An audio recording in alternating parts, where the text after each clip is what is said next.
Estamos estudando o livro de Apocalipse. E temos um bom chão pela frente. E chegamos na terceira carta de Jesus Cristo a uma das 7 igrejas na Ásia. A igreja em Pérgamo.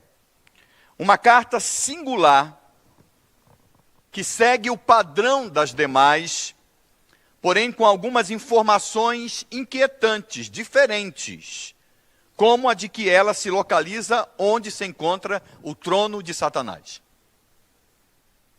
E nós precisamos entender isso, né? Mas, como vimos nas cartas anteriores, e veremos nas posteriores, esta carta segue a mesma estrutura, e vocês vão me ouvir repetir isso em todas as cartas, ou no estudo de cada uma delas, até para gravarmos isso, inculcarmos isso na mente. Ela segue a mesma estrutura das demais cartas. O Senhor direciona a carta ao anjo da igreja, o que parece implicar que ele participa da realidade da igreja, quer seja boa ou má, quer seja elogiável ou não. Então, evidentemente, isso nos dá a compreensão de que tal anjo, assim descrito, ou tal mensageiro, é o líder da igreja. Além disso, Jesus Cristo se identifica como aquele que possui as características que se aplicam à realidade da igreja. Ele vai falar da realidade daquela igreja e, de alguma forma, ele já se apresenta de uma maneira que atende à necessidade da igreja, que vai ao encontro da necessidade daquela igreja. Em terceiro lugar, quando merecido, há elogio ou crítica, ou ambos. E na maioria, nós encontramos ambas, elogio e crítica. Em quarto, há uma exortação à mudança, ou continuidade naquilo que é apreciável. E por último, tem sempre uma promessa para quem considerar ao Senhor. Então, todas as cartas seguem este padrão. O que vai mudar é o conteúdo. O que vai mudar em uma ou outra é a receber ou não crítica, receber ou não elogio.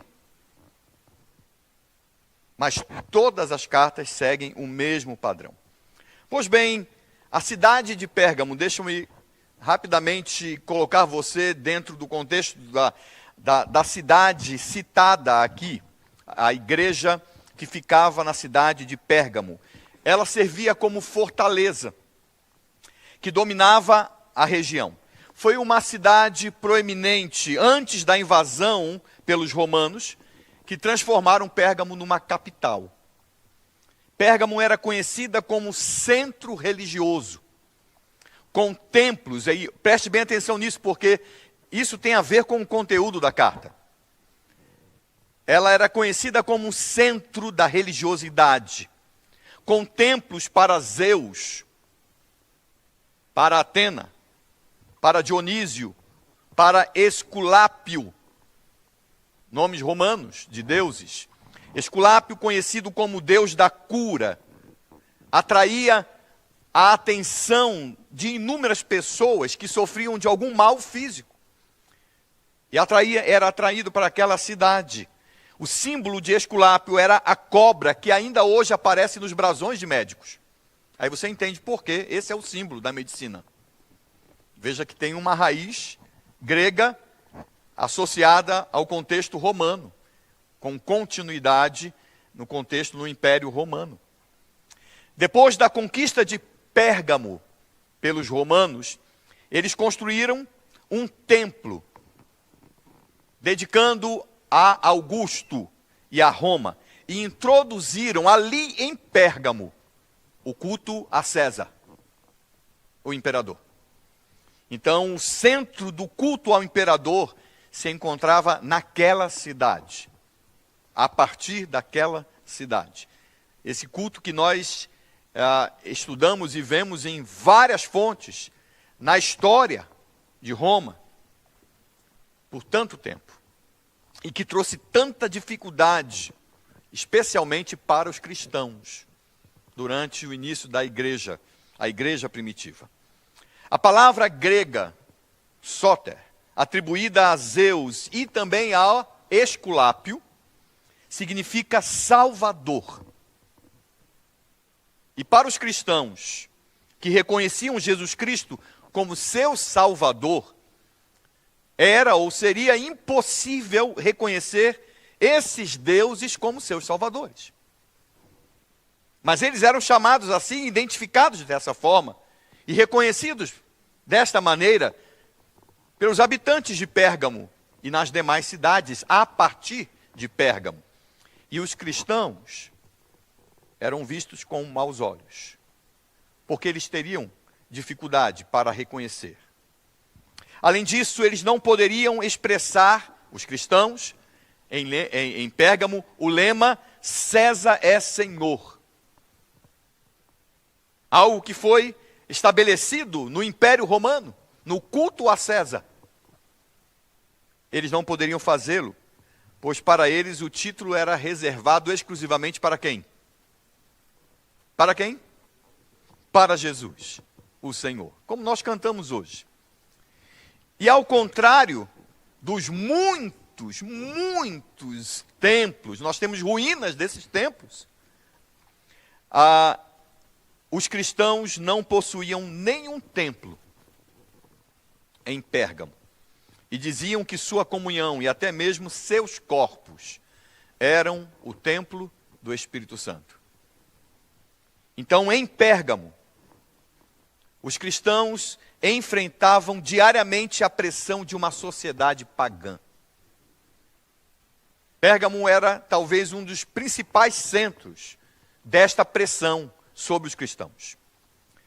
Caso qualquer cristão se recusasse a aceitar um convite para participar de uma festa em honra de uma divindade pagã, eles não eram apenas isolados, mas eles perdiam também o emprego e até o seu negócio, o seu comércio.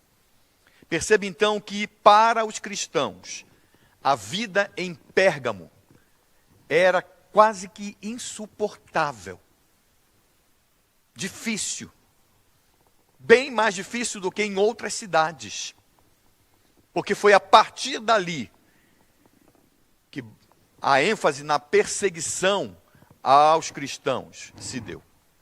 Eu quero ler com os irmãos, então, o texto, Apocalipse, capítulo 2, e nós vamos seguir a mesma abordagem que fizemos nas demais cartas.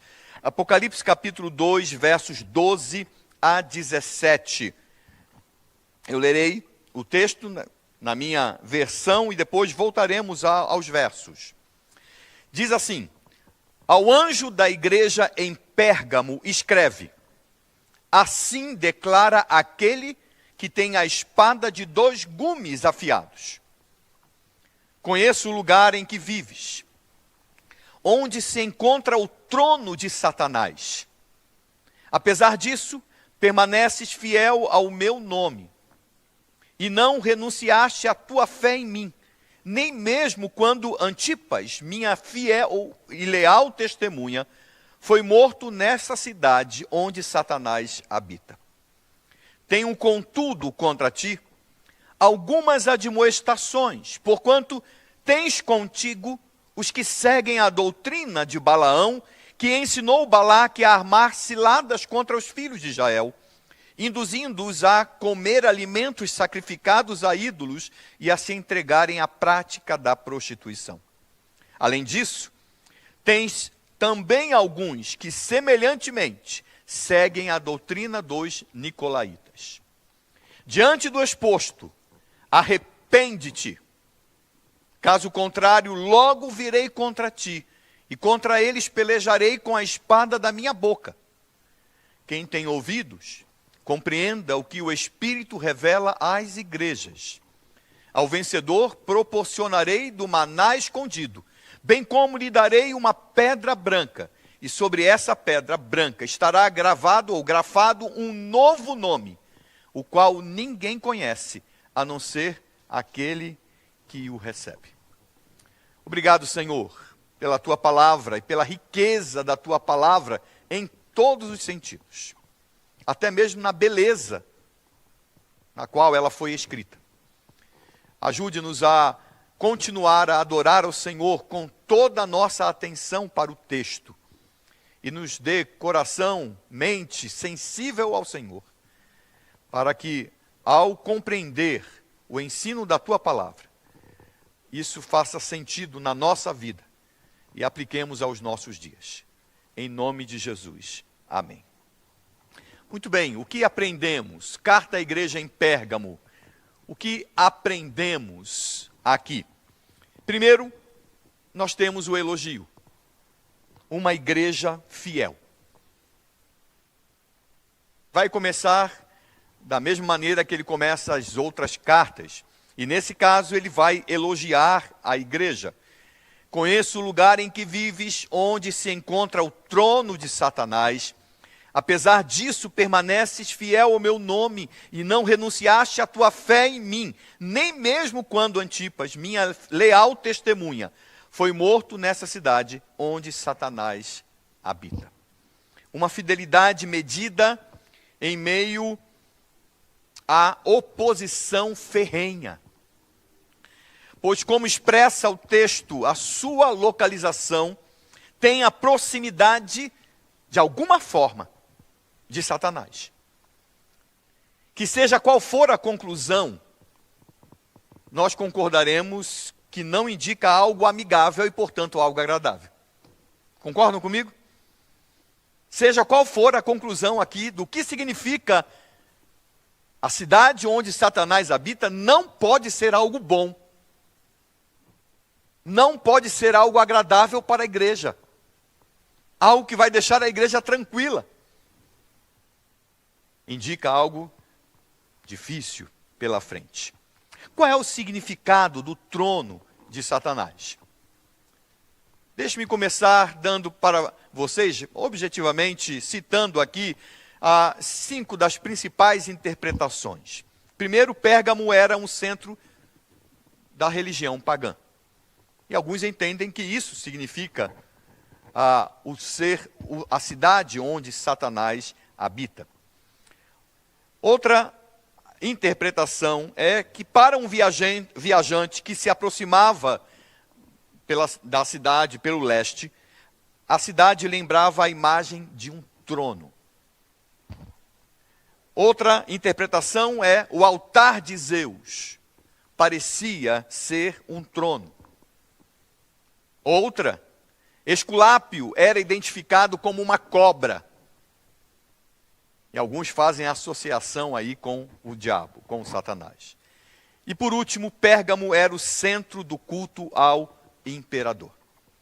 Bom, a quinta interpretação, a primeira e a quinta interpretação, mas vamos pensar na quinta, é bastante incisiva. Porque ela enfatiza o poder destrutivo de Satanás na perseguição do povo de Deus, que se deu a partir dali.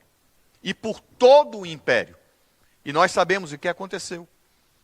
Os cristãos que se recusavam a reconhecer César como seu Senhor e como seu Deus, arriscavam o confisco de suas propriedades, arriscavam o exílio, arriscavam a vida.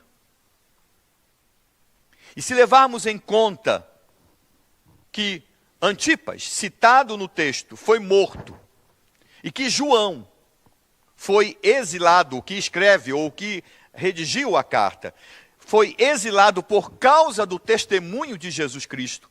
Então essa quinta interpretação se encaixa muito bem como um todo. Ou pelo menos traz algum significado acerca disso.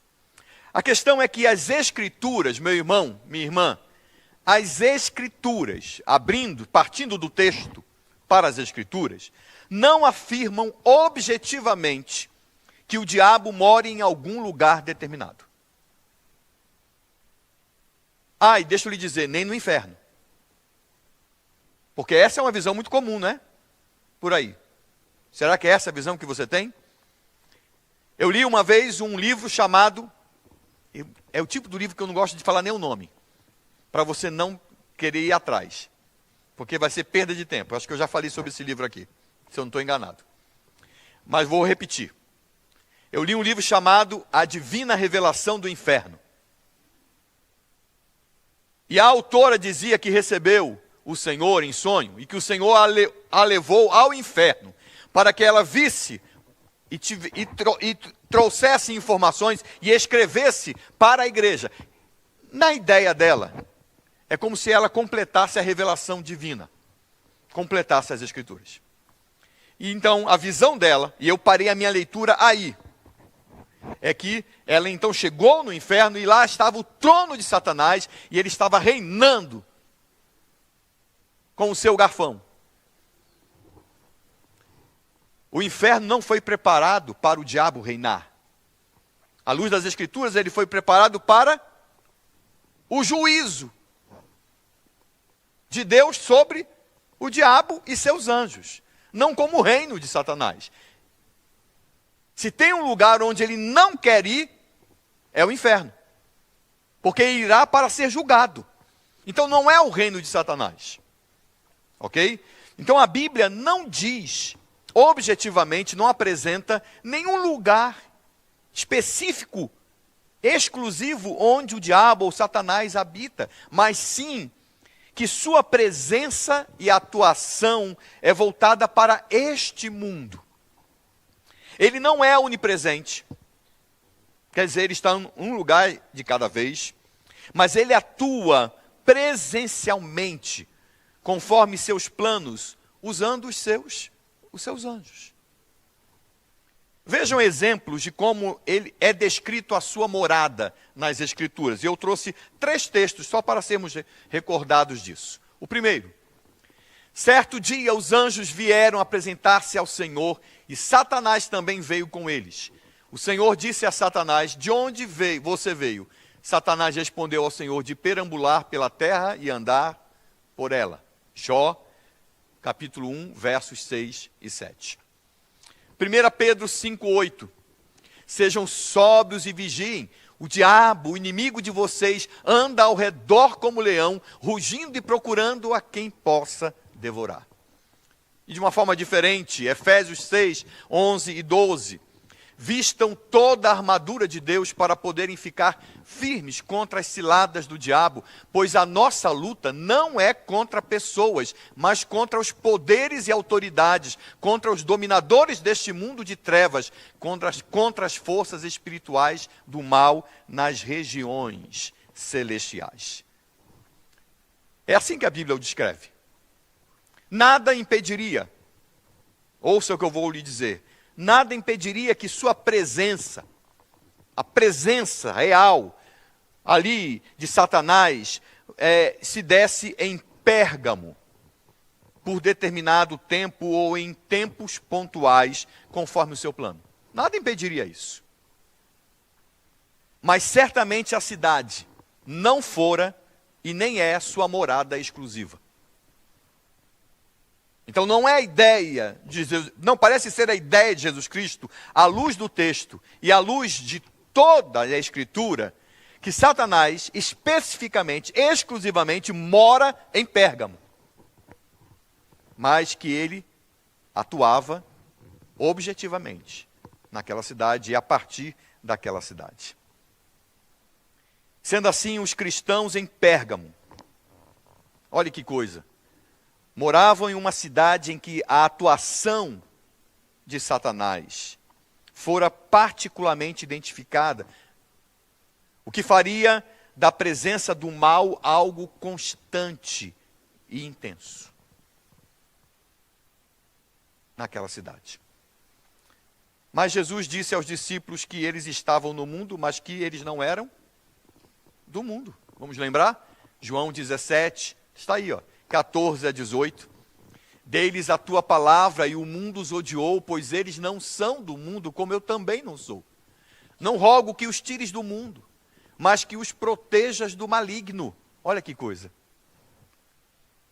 Eles não são do mundo, como eu também não sou.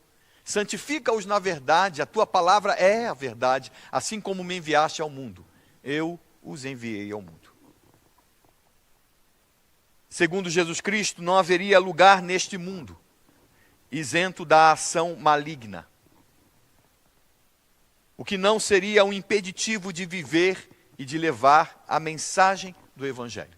Olha o verso, especialmente o verso 15. Não rogo que os tires do mundo. Ainda não é a hora para isso acontecer. Haverá um momento que isso acontecerá. Seremos retirados como igreja, transformados, mas voltaremos com o próprio Senhor para uma vida infinita. E posteriormente num mundo, céus e terra, transformado. Porque aquilo que Deus criou é o que Ele criou para a nossa existência. Os céus e a terra.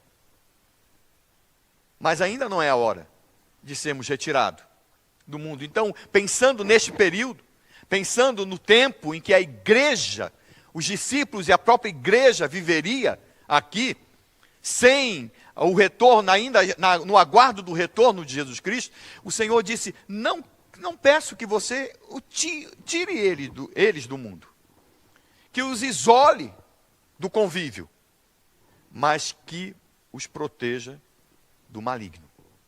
Era exatamente o que a igreja de Pérgamo enfrentava e exatamente o que ela precisava.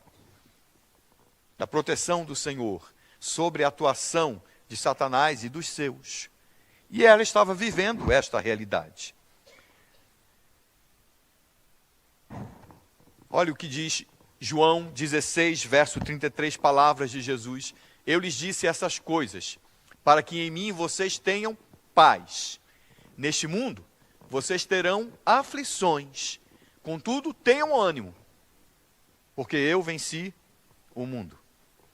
Às vezes, para nós pode ser fácil termos a inclinação de esquecermos textos que falem de alguma maneira que enfrentar dificuldades ou enfrentar oposição por ser igreja e por viver o Evangelho seria algo comum para o crente. Não seria difícil para a nossa mente, movida até por nossa natureza, nos dirigir para o esquecimento dessas mensagens, desse ensinamento, que veio do próprio Senhor Jesus Cristo e posteriormente foi reafirmado pelos apóstolos. Por ser igreja, ao viver o Evangelho, ao lidar com a questão de santidade, como estudamos hoje pela manhã, inclusive no que diz respeito à realidade do pecado, que foi o assunto da nossa aula hoje pela manhã, na Escola Bíblica Dominical, nós vamos enfrentar dificuldade, a começar de nossa própria natureza. Não precisa ser o próprio Satanás. Não precisa ser um anjo enviado por ele. E nem precisa ser alguma pessoa especificamente, um outro ser humano. Tudo isso é realidade e nós enfrentamos, e é o normal enfrentar. Nós começamos a enfrentar dificuldade com a oposição ao Evangelho a partir de nossa própria natureza, que continua a nos impulsionar para viver algo diferente ou distanciado do Senhor, ignorando o que nós aprendemos do Senhor, ignorando o que nós aprendemos da palavra, e tentando viver de forma comum, como todas as pessoas vivem. Porque, e com a desculpa mais presente, de que é o comum. Porque todo mundo é assim, todo mundo vive assim.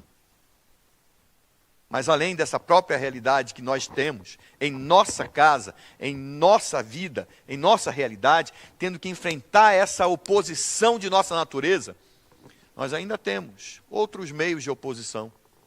Pessoas, movidas também por sua natureza pecaminosa, movida pelo sistema, movida por Satanás, as próprias forças espirituais, como nós acabamos de ler, o que inclui o próprio Satanás. Pois bem, a igreja em Pérgamo, estamos falando da igreja, a igreja em Pérgamo, vivendo em meio a terrível oposição, tendo de lidar diretamente com o centro de idolatria do Império Romano, manteve-se fiel ao Senhor. Esse é o elogio. É uma igreja fiel. Será que a nossa igreja seria como Pérgamo? Pense. Se tivéssemos que lidar com tamanha oposição, a ponto de sermos levados para um determinado local, e até um documento ou tipo de documento que veio algum tempo depois, chamado libelos, que muitos entendem ser um prenúncio do que será a marca da besta, ou alguma coisa semelhante no futuro. Que era mais ou menos assim, a pessoa era levada para uma sala, um quarto, alguma coisa nesse sentido oficial, e tinha um altar do imperador, e tinha lá um local para a pessoa se ajoelhar, e ficava um oficial, um funcionário público, naquele tempo já existia, certo? Lá dentro. Então você tinha que entrar e você tinha que se ajoelhar diante da estátua, apostatar-se de sua fé, negar a fé cristã, se ajoelhar e dizer e confessar e aceitar César como Senhor. E aí você recebia, ao fazê-lo, um documento chamado libelos. E através desse documento você poderia comprar no mercado, poderia negociar, poderia trabalhar e assim por diante. Mas se você não tivesse esse documento, você não poderia fazer nada disso. E se alguém vendesse para você algum mantimento, ou se alguém empregasse você sem esse documento, poderia ser preso e morto também. Se você enfrentasse tal coisa, se nós enfrentássemos tal coisa, a semelhança do que a igreja enfrentou naquela época, naquele período, nós também nos manteríamos fiéis ao Senhor. Mesmo que tivéssemos tamanho transtorno e que corrêssemos o risco de perder a vida, nós nos manteríamos fiel ao Senhor. A igreja em Pérgamo manteve-se fiel ao Senhor. Mas aí vem a crítica. A crítica. Uma igreja manchada pela imoralidade e idolatria. Versos 14 e 15, tem um contudo, e sempre essa parte é triste, né? A gente está lendo, ele começa elogiando, e que coisa boa, de repente, quando ele vem com porém, no entanto, a gente já sabe que a coisa vai mudar. Então ele diz, tem um contudo contra ti, algumas admoestações, porquanto tens contigo os que seguem a doutrina de Balaão, que ensinou Balaque a armar ciladas contra os filhos de Israel, induzindo-os a comer alimentos sacrificados a ídolos e a se entregarem à prática da prostituição. Além disso, tens também alguns que, semelhantemente, seguem a doutrina dos nicolaítas. A forma como João registrou as palavras de Jesus mostra que não toda a igreja, mas alguns toleravam a presença de mestres que difundiam sua doutrina e seu estilo de vida traiçoeiros. E o problema com a igreja, a crítica de Jesus à igreja, é que a igreja não os expulsou. Essa é a crítica para a igreja.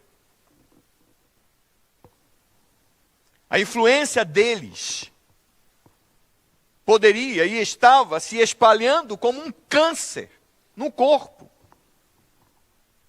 E medidas radicais precisavam ser tomadas antes que fosse tarde demais. Jesus Cristo falou sobre isso. Os apóstolos escreveram sobre essa necessidade. Pedro, João, Paulo. Vamos rapidamente recordar o que o Novo Testamento nos apresenta acerca da necessidade de disciplina. E aí eu não coloquei aqui o texto, tá? Para você poder abrir na sua Bíblia. Vamos lá. Primeiro, vamos às palavras de Jesus. Mateus capítulo 18. Vamos lá comigo. Mateus 18, a partir do verso 15. Mateus 18, verso 15. Se teu irmão pecar contra ti, vai e em particular com ele conversem sobre a falta que cometeu. Se ele te der ouvidos, ganhaste a teu irmão.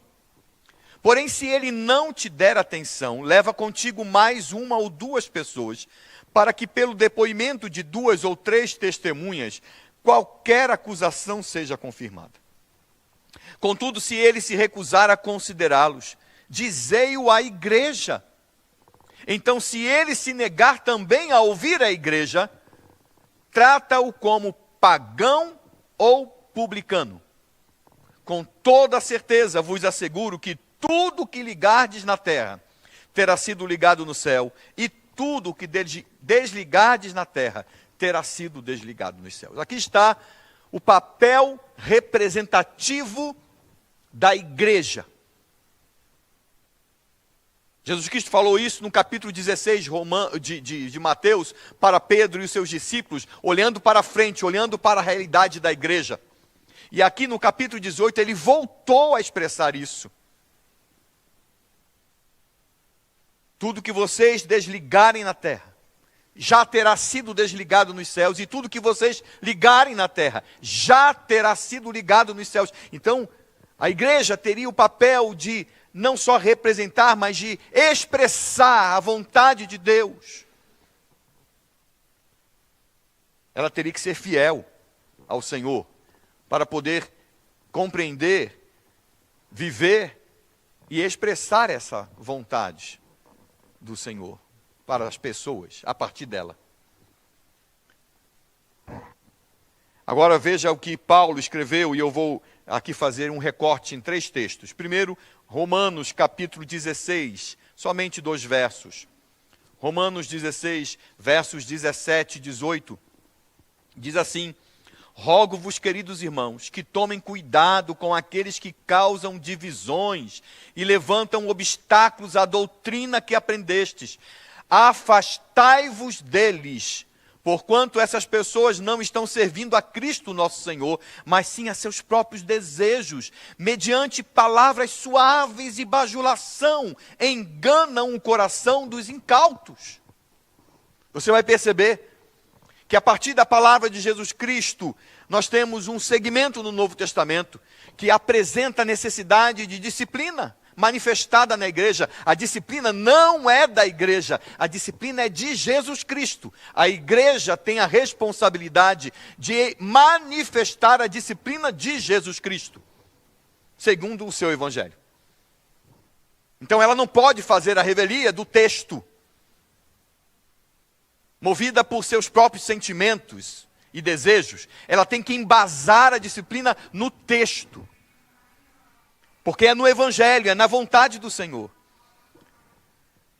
Mas você vai perceber em todo o Novo Testamento, a partir das palavras de Cristo e seguindo os apóstolos, que havia um cuidado especial com a necessidade de disciplina para aqueles que ensinavam doutrinas estranhas.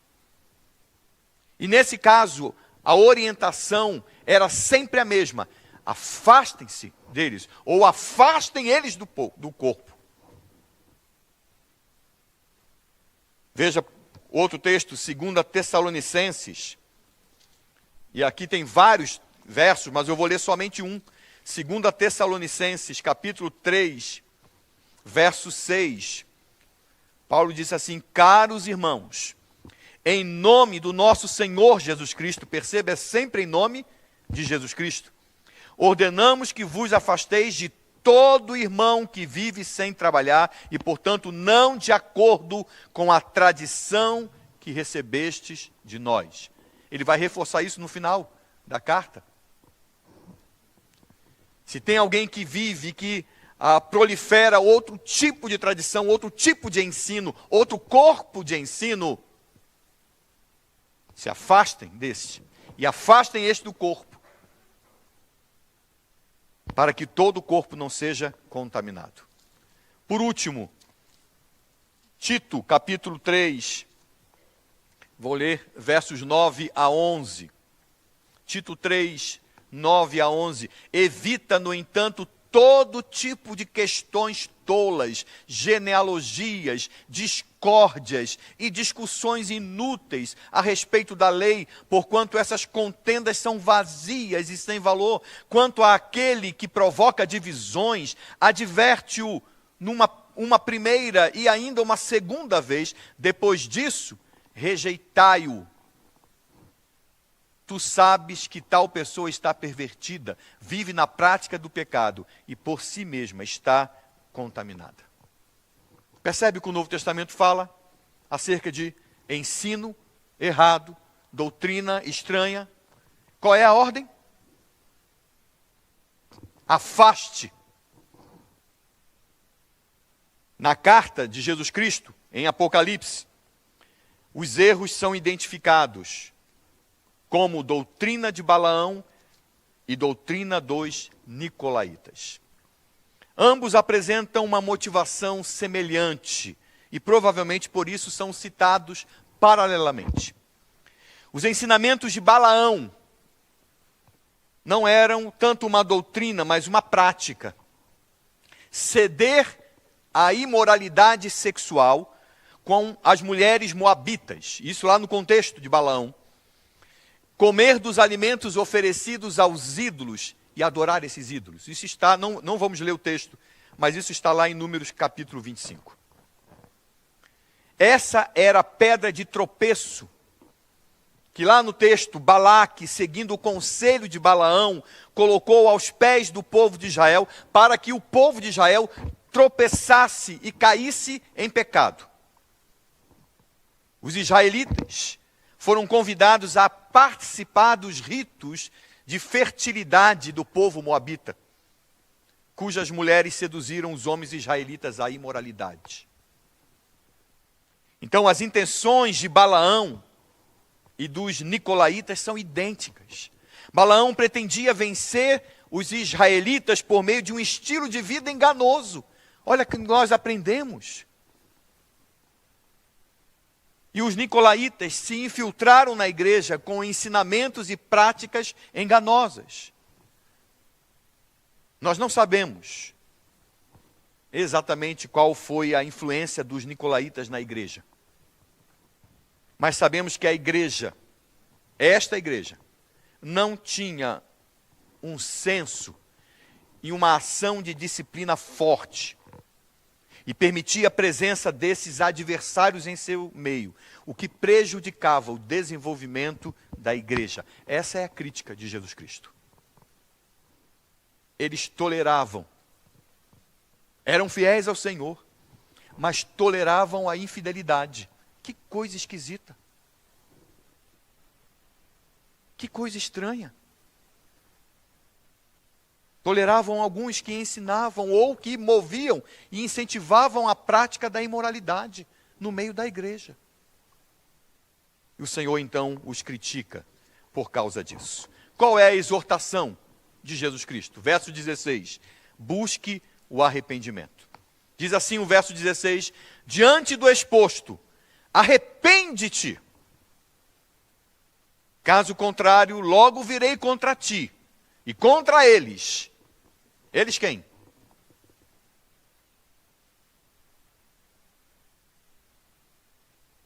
Olhe para o texto. Eles quem?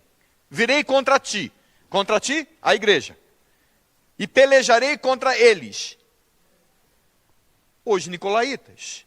E aqueles que ensinavam a doutrina de Balaão. Não é? Aqueles que promoviam o ensino enganoso e a prática da imoralidade. Então o Senhor diz: virei contra ti, e contra eles pelejarei com a espada da minha boca. Jesus Cristo é aquele que discerne com a espada de dois gumes. Portanto, busque o arrependimento. Veja o verso, eu quero voltar ao verso 12, porque é a identificação de Jesus Cristo. Ao anjo da igreja em Pérgamo escreve: assim declara aquele, falando de Cristo, que tem a espada de 2 gumes afiados. E aqui no verso 16, como lido, ele termina dizendo: virei, pelejarei com a espada da minha boca. Veja que essa identificação de Jesus Cristo com a espada de 2 gumes, que sai de sua boca, já fora dada no capítulo 1. Nós passamos por isso, no capítulo 1 de Apocalipse, no verso 16, quando fala de Jesus Cristo, tinha em sua mão direita 7 estrelas, e de sua boca saía uma espada com 2 gumes afiados. Literalmente, a oração diz: aquele que tem a espada, a de 2 fios, aquela que é afiada, aquela que corta o que é necessário cortar, aquela que é competente para fazê-lo. A imagem da espada, e deixa eu lhe trazer esse detalhe. A imagem da espada acompanha a história de Balaão. E o Senhor parece, aqui nós só podemos dizer que parece, trazê-la como lembrança e imagem de seu juízo. E aí eu vou convidar você a alguns poucos textos no Antigo Testamento para você ver isso, tá bom? Então você vai abrir sua Bíblia aí, Números primeiro, capítulo 22, Números 22, eu lerei somente os versos 23 e 31. Números 22, verso 23 e depois o 31. A jumenta, lembra da jumenta? Todo mundo conhece a história de Balaão por causa da jumenta, né? Balaão ficou famoso por causa da jumenta. Ok. A jumenta viu o anjo do Senhor parado na estrada, com sua espada desembainhada na mão. Desviou-se, portanto, da estrada em direção ao campo. Balaão, contudo, espancou a jumenta para fazê-la voltar à sua jornada na estrada. E é interessante, talvez, porque vários dos momentos em que o anjo do Senhor é expressado no Antigo Testamento dessa maneira, nós chamamos isso de teofania, teologicamente. Quer dizer, aparição no Antigo Testamento da pessoa de Jesus Cristo. E aqui nós temos, se de fato ele, o próprio Senhor, com uma espada, diante de Balaão. Olha o verso 31. E nesse momento, Yahvé abriu os olhos de Balaão, e ele pôde contemplar o anjo do Senhor, posicionado no caminho, empunhando a sua espada. Então Balaão inclinou sua cabeça e prostrou-se com o rosto rente ao chão. Agora, veja Números um pouco à frente, capítulo 31, verso 8. Guerra contra os midianitas. Mataram ainda os 5 reis de Midian, Evi, Requém, Zur, Ur e Reba. Da mesma forma, mataram a espada Balaão, filho de Beor. E aí, por último, Josué. Eu vou dar um pulo aqui e terminar as nossas leituras no Antigo Testamento. Josué, capítulo 13, verso 22. Diz: entre os que foram mortos na guerra, o povo de Israel matou à espada Balaão, filho de Beor, místico adivinho. Então é interessante o detalhe que a espada, e a espada do próprio Senhor, acompanha a história de Balaão em sua vida e em sua morte. E aplicando a realidade da igreja em Pérgamo, Cristo literalmente afirma que guerrearia contra eles, contra aqueles que difundiam a doutrina de Balaão e dos nicolaítas, como o Senhor o fizera na história de Israel contra os que insistiram no mesmo pecado Então a ação do Senhor seria exatamente a mesma. Viria e guerrearia contra eles e aplicaria o seu juízo, porque é o Senhor quem julga e quem executa a sentença. O Senhor, então, diante desse quadro, chama a igreja ao arrependimento. Chama a igreja à consciência. O que a igreja deveria fazer se ela então se arrependesse diante dessa carta? O que a igreja deveria fazer com aqueles que ensinavam outras doutrinas e movia as pessoas à imoralidade? Expulsá-los do meio deles. Lembra da lição de hoje de manhã? O Senhor é santo e Ele não compactua com o pecado. Ele não flerta com o pecado. E a sua igreja, tendo de ser santa como Ele, precisa assumir a sua responsabilidade e o seu papel de manifestar a vontade do Senhor aonde ela está. A quem tiver que manifestar. Então esta é a exortação. Mas o texto termina com uma promessa. Verso 17. Quem tem ouvidos, compreenda o que o Espírito revela às igrejas. Ao vencedor proporcionarei do maná escondido, bem como lhe darei uma pedra branca, e sobre essa pedra branca estará agrafado um novo nome, o qual ninguém conhece, a não ser aquele que o recebe. Ouça o que o Espírito revela às igrejas. Atente-se para um detalhe em todas as 7 cartas.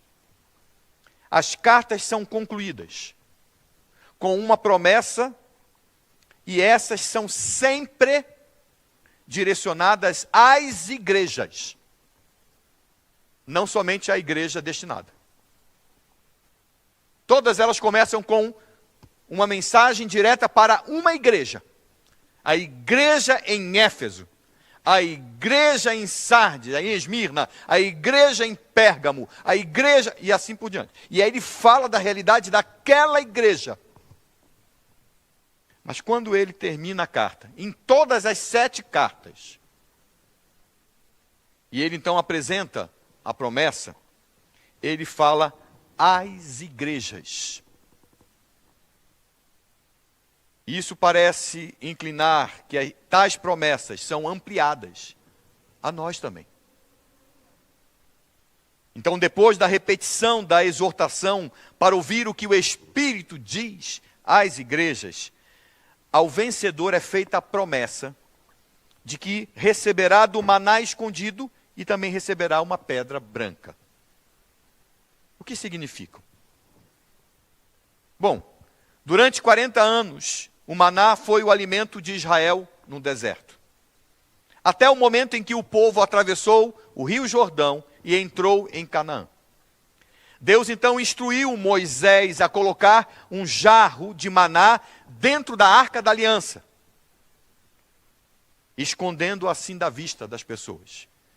Isso está, não precisa ler agora, mas você pode encontrar isso em Hebreus capítulo 9. Os judeus esperavam a vinda da era messiânica, quando então comeriam do maná escondido. Os cristãos, no entanto, reconheceram Jesus como Messias, que iniciou esta era messiânica.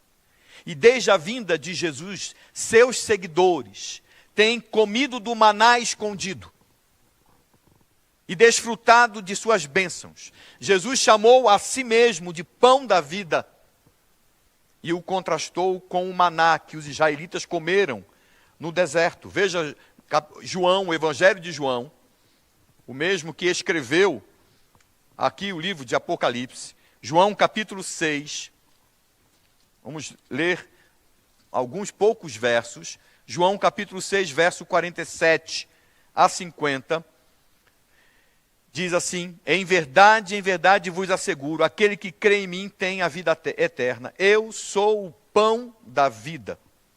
Vossos pais comeram maná no deserto e estão mortos.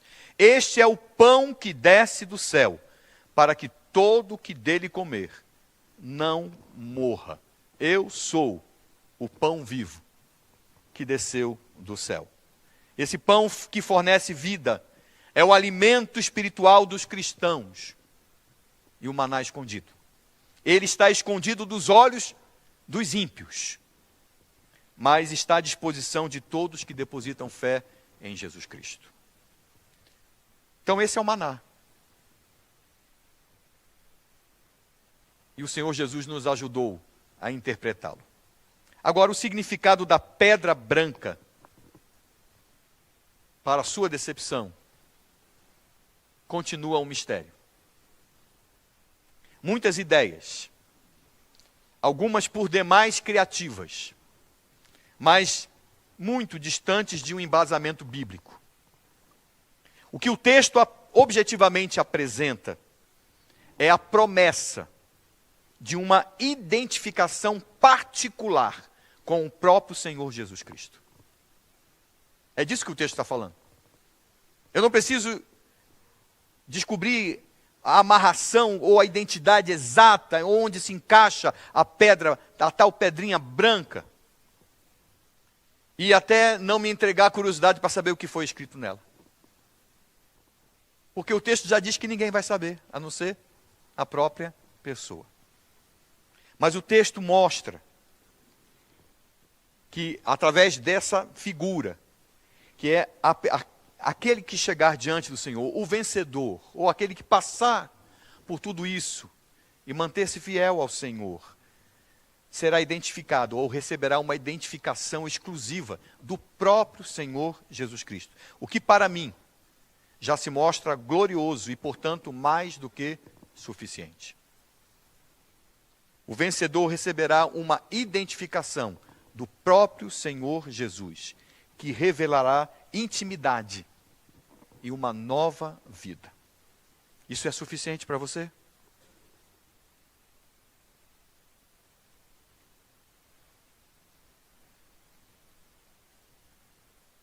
É suficiente, olhando para frente, para o que está por vir? Ao vencedor. O vencedor, em Jesus Cristo, receberá de Jesus Cristo uma nova identidade e viverá para sempre com o Senhor. Essas cartas nos ajudam, meus irmãos, a entender o que está no coração do Senhor Jesus para a sua igreja. Cada uma delas trata de algo específico de uma igreja local, mas que é importante e suficiente também aplicável a cada igreja. Assim como nós estudamos as cartas de Paulo à igreja na Galácia, à igreja em Éfeso, à igreja em Tessalônica, à igreja em Colossos e assim por diante. E podemos aplicar tudo o que for ensinado e falado àquelas igrejas, à nossa realidade, devemos fazer a mesma coisa nessas cartas. O Senhor espera de nós fidelidade. E como parte desta fidelidade, Ele espera de nós coerência, para não suportarmos imoralidade e ensino errado, que contraste com o Evangelho. Então Ele espera que nós nos mantenhamos firmados nele, mesmo quando nós passamos por dificuldades. E nós vamos enfrentar oposição. Se vivermos o Evangelho e se expressarmos santidade, nós enfrentaremos oposição. Porque esse estilo de vida realça o pecado que há no mundo e que está ao nosso redor. E isso incomoda as pessoas e faz com que as pessoas olhem para nós de uma forma tortuosa. E talvez até nos queiram ver mortos, banidos, fracassados, para que eles continuem a viver a sua vida em pecado. Mas nós temos que nos manter firmados no Senhor. Que Deus nos ajude a fazê-lo, como parte da nossa adoração.